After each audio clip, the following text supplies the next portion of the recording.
Here's a song about what to do if you've got a problem that just will not go away. Behold the little oyster lying in his comfy ocean bed, content to pull the seaweed covers over his little head and let the wavelets rock him gently in the swells. But as he yawned, a piece of grit went in his shell. Now that little piece of grit went in and hid where the oyster's ribs would be if he had ribs. And no matter how that little oyster cried, that piece of grit just went on poking in his hide. Said the little oyster, I don't understand how I can solve this problem without hands. Will someone tell me please what I'm supposed to do? It's enough to make a little oyster stew. Then a grizzled grandpa oyster happened by. He heard the little oyster's plaintive sigh, and he said, now son, the only thing for you is to do what all the clever oysters do.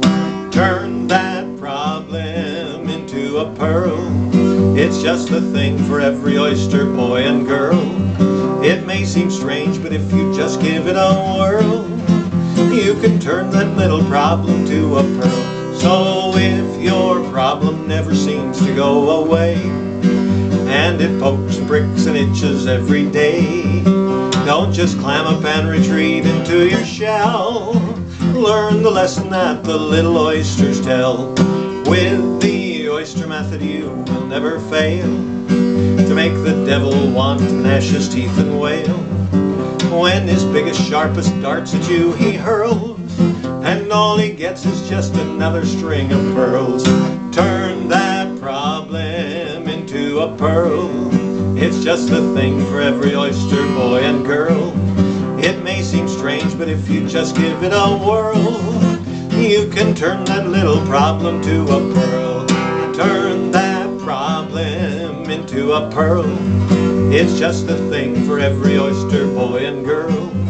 It may seem strange, but if you just give it a whirl, you can turn that little problem to a pearl. You can turn that little problem to a pearl.